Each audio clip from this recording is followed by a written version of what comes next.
Kata Allah, jaga waktu sholat, jangan lewat, jaga waktu sholat, tunaikan tepat waktu. Tapi kalimatnya bukan sekedar dijaga, saling menjaga, saling ingatkan. Mungkin bapaknya ingat, anaknya tidak. Bapak ke masjid, anaknya tidak.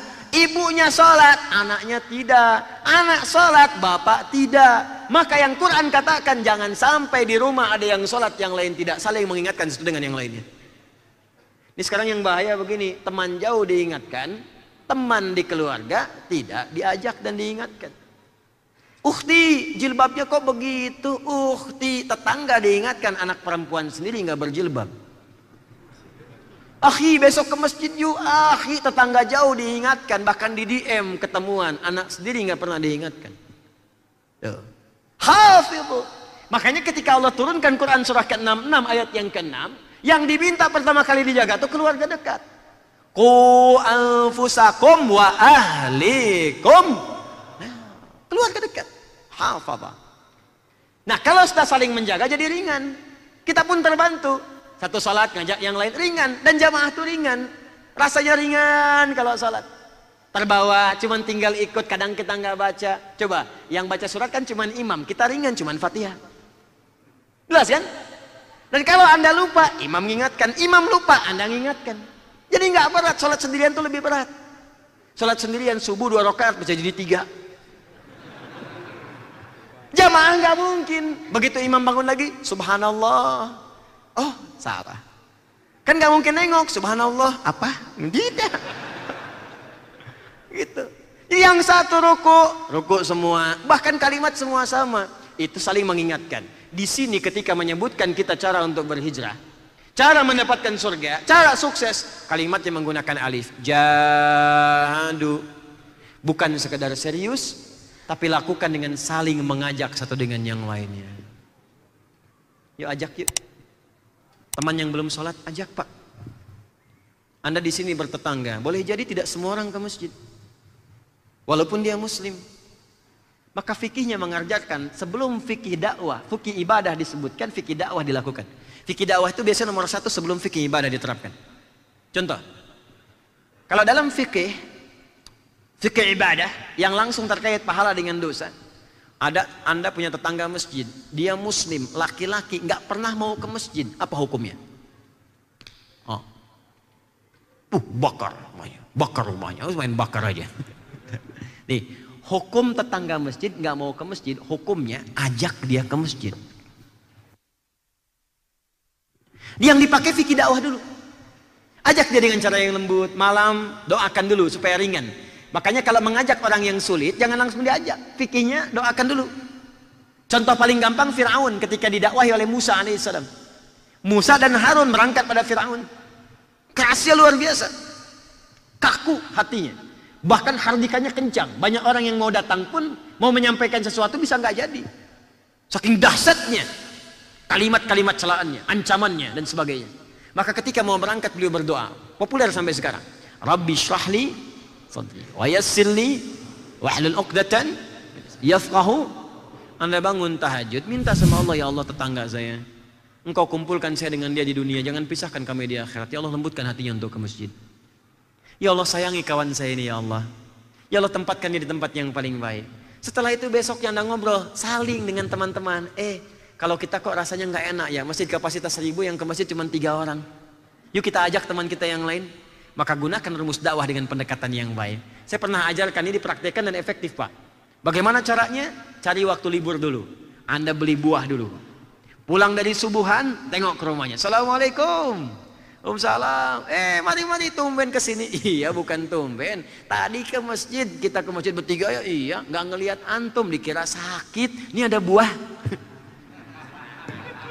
Yakin saya, maghrib ke masjid dia. Yakin saya. Jadi ajak orang, jangan sholat sendirian. Surga itu cukup luas, nggak cukup untuk Anda sendirian aja. Luas, seluas langit dan bumi. Di komplek ini aja banyak yang huni. Surga seluas langit dan bumi. Terus Anda pengen monopoli sendirian, ajak yang lain. Makanya kalau hijrah itu pengen ringan, ajak yang lain, teman-teman yang lain. Yang hijrah dari yang bertato sudah dihapus, ajak yang bertatonya. Sampaikan, nih sudah nikmat nih, udah hilang sama sekali. Dari naga jadi cacing jadi hilang sama dikasih kecil. Ya, turun semuanya. Ya. Itu enak nikmat. Makanya kalau Anda bikin gerakan bareng-bareng, tahajud sama-sama, taklim saling share, puasa saling share, menghafal saling share, semangatnya beda. Coba teman-teman yang dakwah di kampus, yang belajar sekarang di kampus, ajak teman-teman menghafal bareng-bareng, mengisi kekosongan, punya target bareng-bareng. Nanti kita wisuda tahun depan, di wisuda sekalian jadi penghafal semua ya. Hafid semua. Kan masanya panjang teman-teman. Menghafal Quran paling ringan itu paling lama 2 tahun. Anda kuliah sampai 4 tahun. Harusnya hafal 60 juz Anda tuh. 2 kali hatam tuh hafalannya tuh. Ya kenapa nggak bikin target sekalian di wisuda sekalian hafal Quran 30 juz? Kenapa nggak bikin target ketika jadi ayah saya sudah menjadi ayah yang siap mengajarkan pada anak Al-Quran? Bikin targetnya. Sekarang hijrah bareng-bareng. Itu caranya. Nah, turunan dari kata jahadu ini punya 3 turunan lagi. Yang pertama merencanakan, di passion apa Anda mau hijrahnya. Disebut dengan ijtihad namanya. Turun jadi ijtihad, kesungguhan merencanakan. Misal, saya mau hijrah memperbaiki perilaku diri dulu, bikin target. Apa rencananya? Perbaikan mata selama sepekan. Cuci mata. Cuci mata. Dari yang diharamkan-haramkan, mulai ditinggalkan. Target kedua, telinga. Jangan dengarkan yang dilarang. Sampai ke ujung kaki. Target yang selanjutnya, rencanakan. Peningkatan ibadah. Saya ingin mulai dengan sholat dulu. Maka bikin rencana dulu. Saya pengen sholat sempurna dengan sunnahnya. Keluarkan semua jenis sholat sunnah. Rencanakan, keluarkan waktunya. Kapan, turunkan. Kalau pengen mudah, share dengan yang lain. Supaya bebannya jadi ringan. Minimal ketika ditanya, enak jawabnya. Awal-awal itu motivasinya belum tentu ikhlas semua. Maksudnya murni karena Allah. Nggak mungkin 100% pertamanya. Awal-awal takut kalau teman tanya, saya nggak kerjakan. Lama-lama hilang semua itu jadi kebiasaan. Kebiasaan sudah nggak peduli. Mau teman ngajak, mau tidak, lillah. Hubungan langsung dengan Allah Subhanahu Wa Taala. Kalau sudah seperti itu, levelnya naik lagi. Tambah ke ilmu. Mulai petakan di mana ada kajian-kajian supaya menambah ilmu. Mustahil ibadah tanpa ilmu yang benar. Bisa celaka nanti. Semangat sholat, cuman ilmu nggak ada. Besok Idul Fitri jadi 3 rakaat. Belajar fikihnya. Tambahkan. Mulai ke harta benda. Pengen usaha apa yang dihalalkan. Bikin komunitas. Supaya gampang. Bikin komunitas. Kamu jualan apa, saya jualan apa. Terus bikin aplikasi bareng-bareng. Terapkan dengan cara yang benar. Share dengan komunitas muslim. Di sini kan banyak teman-teman. Apa kurang 200 juta itu orang Islam ada di sini? Kalau Anda buka pasti mereka pengen. Nih beras. Nih produknya sayuran. Nih produknya pakaian. Nih produknya kopi. Nih produknya tumbuhan. Keluarkan semua. Kalau bisa bikin dengan nama-nama yang indah. Ya Masya Allah. Kopi hijrah. Beras soleh. Masya Allah. Bikin aja pokoknya. Ya. Baju Firdaus, apa aja pokoknya lah. Ya. Apa maksudnya nih baju Firdaus? Baju yang kalau bapak pakai sholat dengan khusyuk bisa masuk surga Firdaus. Karena kalimat pertama amalan surga Firdaus, alladzina hum fi sholatihim khashi'un. Pakai barcode di sininya. Langsung ketika di scan menunjuk ke surah Al-Mu'minun ayat yang kedua. Anda nggak perlu hafal Quran, bikin barcode cukup nyampe. Gitu caranya, itu passion. Apalagi di kita, masyarakatnya senang dengan sesuatu yang baru. Ya, kecenderungannya cepat kaget, gampang kagum.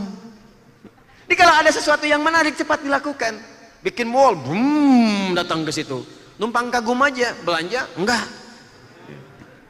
Nah ini, jadi mulai rencanakan sekarang, passion Anda apa? Mulai. Jadi jangan sampai hijrah ke tempat yang bukan passion Anda di situ. Di tempat Anda aja. Anda artis, public figure, hijrah. Ya hijrahnya gampang, gak usah ahli profesi. Ini bakat Anda di acting, pindah ke pedagang, gak akan nyambung.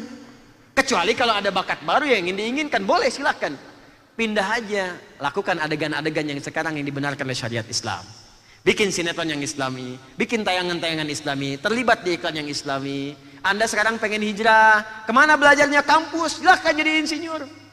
Bukan berarti hijrah itu tinggalkan yang umum, ini kafir, haram, bukan.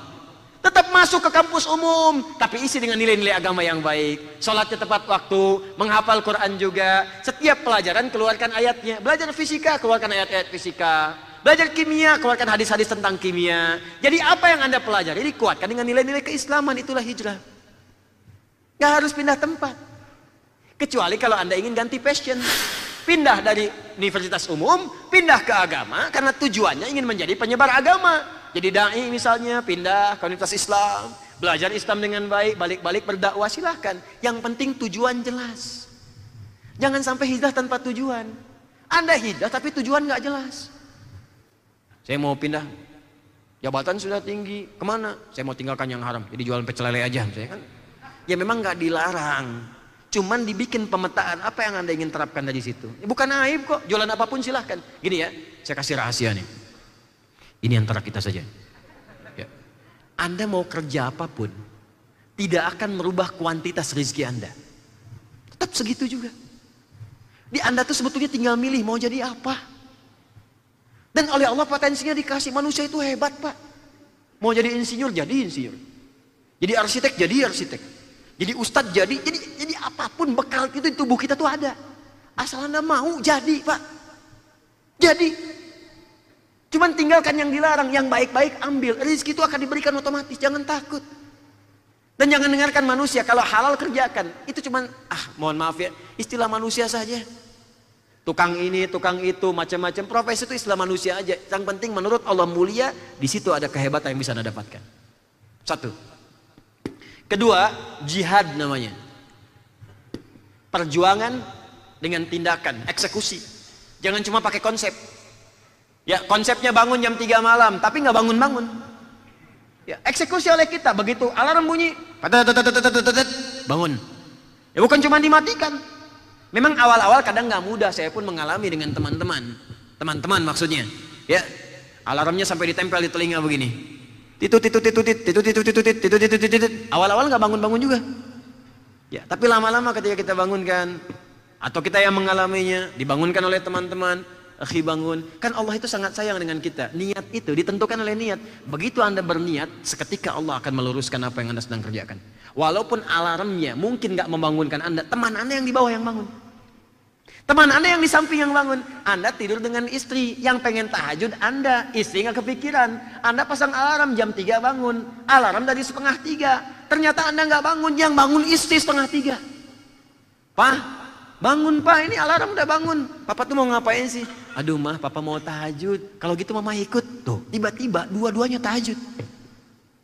Tuh lihat cara Allah bagaimana menjadikan satu keluarga menjadi baik. Jihad.